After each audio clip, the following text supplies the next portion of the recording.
जैसे कि आज से ग्लोब सिविल प्रोजेक्ट्स का आईपीओ जो है वो खुलने वाला है, तो क्या है कंपनी का बिजनेस एग्जैक्टली और क्या है आगे की जो स्ट्रैटेजी कंपनी की, उस चर्चा के लिए हमारे साथ जुड़ रहे हैं कंपनी के चेयरमैन और साथ ही साथ whole time director Ved Prakash Khurana ji. First of all sir, good morning.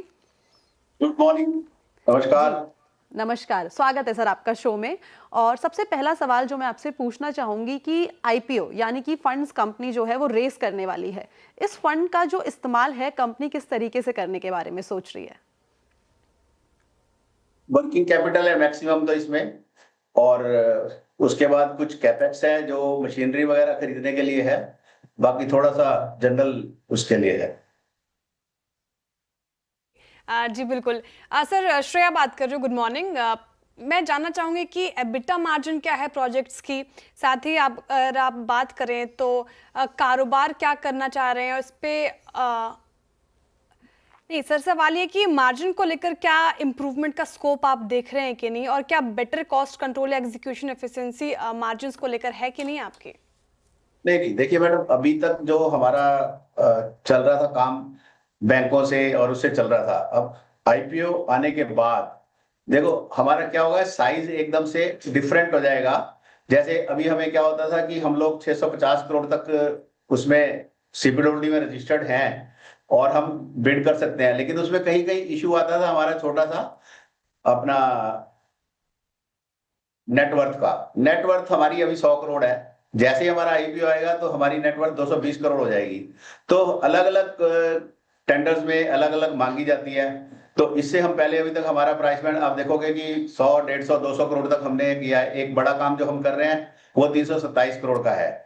लेकिन जैसे हमारी नेटवर्थ बढ़ेगी तो हमारे को और बूस्ट मिलेगा और हम बड़े काम करेंगे। बड़े काम करने से उसमें प्रॉफिटेबिलिटी भी बढ़ती है, आपको पता है। और समय जो सरकार देती है 18 से 30 महीने का जो देती है, सभी प्रोजेक्ट में 100 करोड़ में भी देती है, 500 करोड़ में भी देती है, और उसमें हमें पूरा भी करना पड़ता है वो, और पूरा हम कर भी देंगे उसको।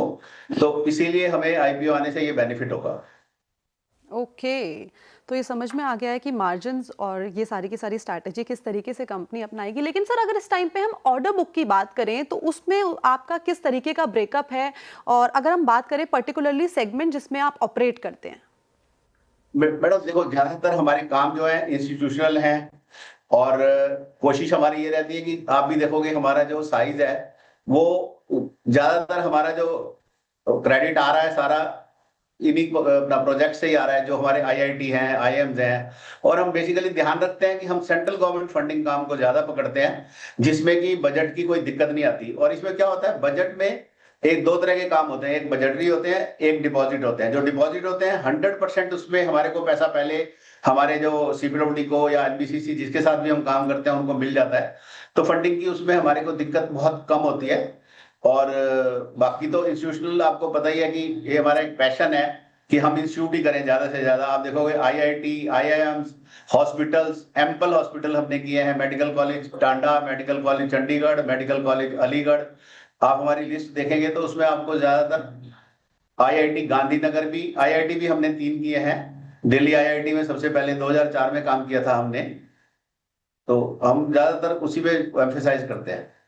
ओके, और वेद सारे प्रकाश जी। जी क्लोज कैंपस होते हैं, उसमें हमारे को बड़ा फायदा मिलता है सिक्योरिटी का और चीजों का, और खुद को भी अच्छा लगता है कि भी जो हम ये काम कर रहे हैं this is not for 10 year 20 year, ये तो डिकेड्स है। हमारे बच्चे, हमारे बच्चों के बच्चे सभी इसमें पढ़ने भी आएंगे। तो हमें बहुत खुशी होती है इस तरह के काम जो हमें मिलते हैं। बिल्कुल बिल्कुल वेद प्रकाश जी, सवाल भी मेरे ऐसे से था, हालांकि आपने थोड़ा जिक्र भी किया, लेकिन आगे का प्लान क्या है आपकी कंपनी का? कोई नए सेक्टर या ज्योग्राफीज या टेक्नोलॉजीज के ऊपर फोकस करे? 2-3 साल से अगर मैं पूछूं तो स्ट्रेटेजिक विजन क्या होगा आपका? देखिए, एक तो अभी भी हम ओपन है पूरे देश में काम करने के लिए, लेकिन सिर्फ एक थोड़े से चूज ही हम ये है कि सेंट्रल गवर्नमेंट फंडिंग और सेंट्रल गवर्नमेंट के काम हमें मिले। तो उससे बड़ी मतलब एक दिक्कत कम होती है उसमें। और जब हमारा साइज बड़ा हो जाएगा तो हमारे लिए बहुत अपॉर्चुनिटी है। आप देख रहे हो कि 2047 का जो मोदी जी का एक विजन है, और उस तक तो देखो रोटी कपड़ा और मकान एक ऐसी चीज है जो हमारे देश में हमेशा चलती रहेगी। तो ये हमारा विजन है कि इस पैसा आने के बाद हम लोगों का साइज बड़ा होगा, एबिटा मार्जिन भी बढ़ेगा, सब कुछ बढ़ेगा, और हमारे साथ साथ हमारी कंपनी के साथ साथ हमारे शेयर होल्डर भी ग्रो करेंगे। तो उससे ज्यादा खुशी नहीं हो सकती हमें कुछ भी। जी, thank you so much Ved sir हमारे साथ जुड़ने के लिए और कंपनी के बारे में इन डेप्थ बताने के लिए। साथ ही साथ wish you all the best. हम चाहते हैं कि आपकी जो बाजार के अंदर लिस्टिंग हो वो दमदार हो। Thank you so much for joining us today. Thank you so much, thank you, जी, thank you. Thank you so much sir.